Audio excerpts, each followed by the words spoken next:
রংপুরে উন্নত চিকিৎসা শেষে বাড়ি ফেরার পথে কুড়িগ্রামের নাগেশ্বরীতে ট্রাক ও মাইক্রোবাসের মুখোমুখি সংঘর্ষে নিহতের সংখ্যা বেড়ে ৫ জনে দাঁড়িয়েছে। এ ঘটনায় অন্তত ৯ জন গুরুতর আহত হয়েছেন। কুড়িগ্রাম থেকে রফিকুল ইসলামের প্রতিবেদনে দেখুন বিস্তারিত।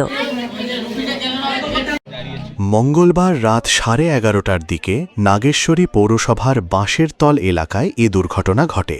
স্থানীয় সূত্রে জানা গেছে, ভুরুঙ্গামারী উপজেলার একটি পরিবার চিকিৎসার জন্য রংপুরে গিয়েছিল। চিকিৎসা শেষে মঙ্গলবার রাতে একটি মাইক্রোবাসে করে তারা বাড়ি ফিরছিলেন। পথে বঙ্গসোনাহাট স্থলবন্দর থেকে ছেড়ে আসা কুড়িগ্রামগামী পাথর বোঝাই একটি ট্রাকের সঙ্গে মাইক্রোবাসটির মুখোমুখি সংঘর্ষ হয়। এতে মাইক্রোবাসটি দুমড়ে মুছে যায়। দুর্ঘটনায় ঘটনাস্থলেই ২ জন নিহত হন। গুরুতর আহতদের উদ্ধার করে নাগেশ্বরী উপজেলা স্বাস্থ্য কমপ্লেক্সে নেওয়া হলে সেখানে আরও একজনের মৃত্যু হয়। পরে উন্নত চিকিৎসার জন্য রংপুর মেডিকেল কলেজ হাসপাতালে নেওয়ার পথে আরও ২ জনের মৃত্যু হয়।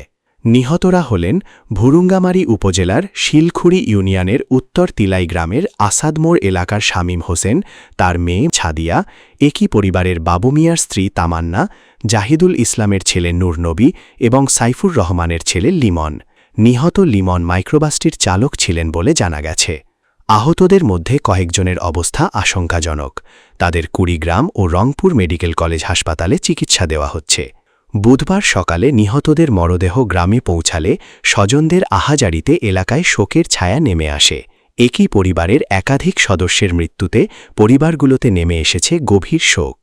স্থানীয় ইউনিয়ন পরিষদের চেয়ারম্যান আসাদুজ্জামান আসাদ ঘটনার সত্যতা নিশ্চিত করে নিহতদের পরিবারের প্রতি গভীর সমবেদনা জানিয়েছেন।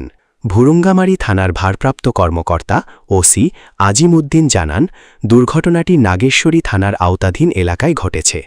এ কারণে পরবর্তী আইনগত ব্যবস্থা নাগেশ্বরী থানা পুলিশ গ্রহণ করছে।